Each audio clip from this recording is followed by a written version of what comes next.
Hello guys, so ipapakita ko po ngayon kung paano ko po ginagawa yung ice cream natin, paano po natin piniprepare. So ipapakita ko po sa inyo guys yung step by step na proseso kung ano yung ginagawa natin. So una po, gagawin po natin, lalagyan po muna natin ng gata. So kailangan guys natin ng strainer para di pumasok yung gata. Yung gata po pala guys ay pinapiga po na. Ilagay po natin yung gata.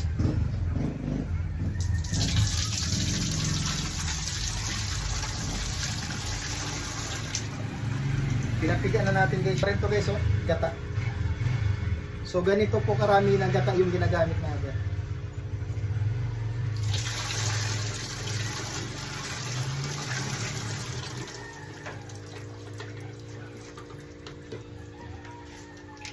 Pagkatapos ng gata guys, ay lalagyan po natin ng tubig.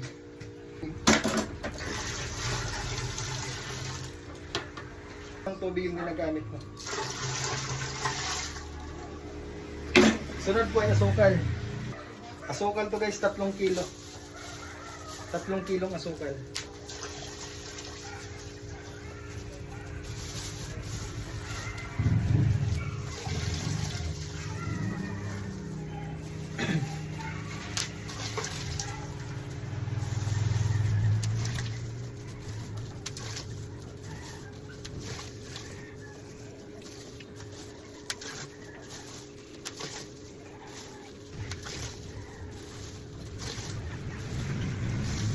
So, 3 kilo guys na 3 kilong asukal. So, yung susunod po, lagyan natin yung bata yung tubig. Yung susunod po guys ay gatas. O, tinatawag din po ito na skim milk. Para po sa ice cream, skim milk po yung tawag nito. Yung skim milk guys, oh. Papakita ko lang sa inyo. May pagkadilaw na gatas. Yan. Pag tikman niyo to guys, hindi po ito matamis, medyo maalat-alat. Maalat-alat po ito na gatas. Skim milk po or milk po yung tinatawag dito. So ilalagay na po natin 1 kilong skim milk.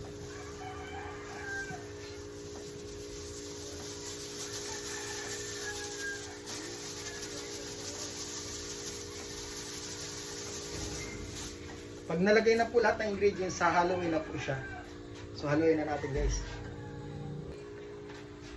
So haluin natin guys yung ingredients lahat-lahat. Ito po yung palang gamit natin guys. Balukay po yung tawag sa amin dito. So stainless po ito guys. Kaya safe na safe po para po sa pagkain. Stainless po. So haluin po natin lahat. So ipapakita ko sa inyo kung paano paghalo. Yan.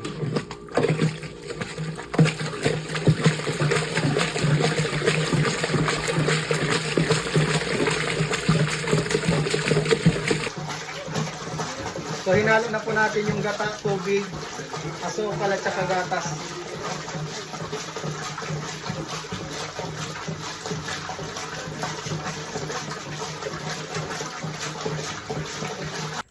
So yung susunod po na step guys ay magluluto na po tayo ng yabu. So ito po yung na yabu ay tinatawag din pong cassava starch. So paano po lutuin yung cassava starch? So una-una po magpapakulo po muna tayo ng tubig.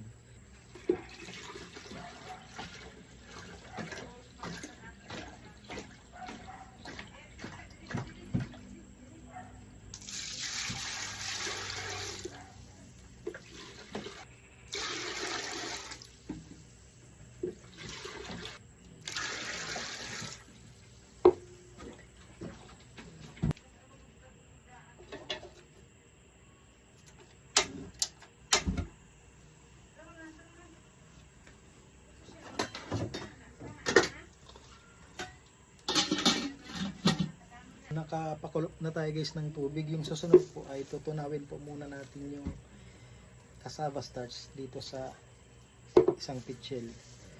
So hindi mo po guys ilalagay po yung powder na cassava starch dun sa kumukulong tubig kasi bibilog lang po yan. Para kang nagluto yan ng sago. So ano po yung gagawin natin? Tutunawin po ito sa tubig gamit po yung pitchel.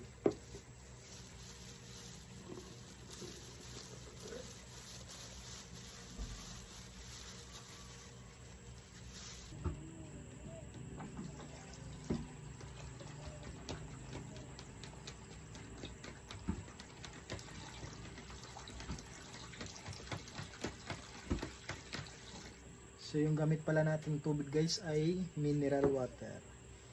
Hindi po tayo gumagamit ng sanawasa kasi marumi. So mineral water guys yung gamit natin paggawa ng ice cream.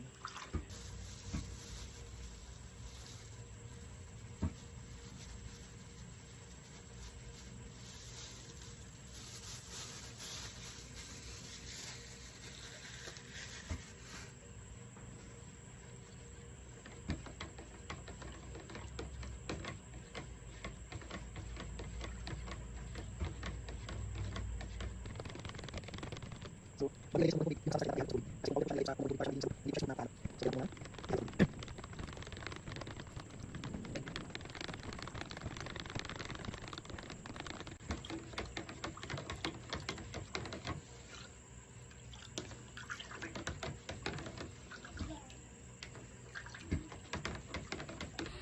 So, ayun na nga guys, kumulo na. So, pag mga ganito na yung kulo guys, so dito pa lang ilalagay yung tinunaw nating cassava starch o yabo. Ngayon ihalo na po natin.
So ito na pala guys yung linuto nating cassava starch or yung ilalagay na po natin.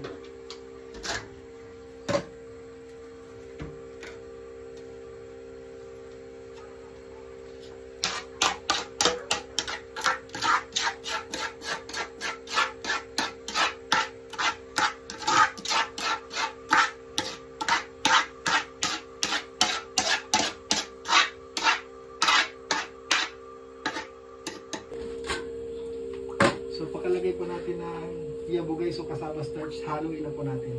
So tingnan nyo po kung paano ito inahalo.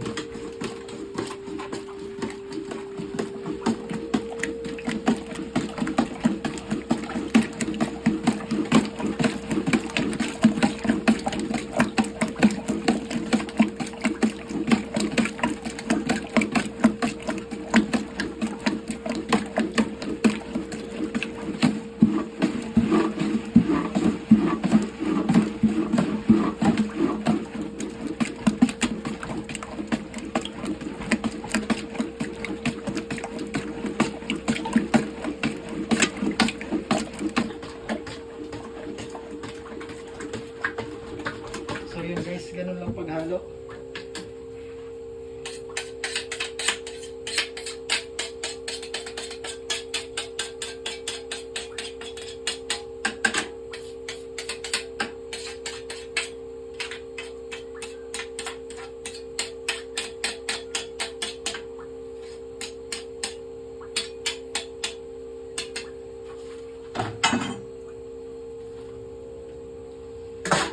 So thank you guys. Gagawin na natin tong ice cream bukas. So shout out.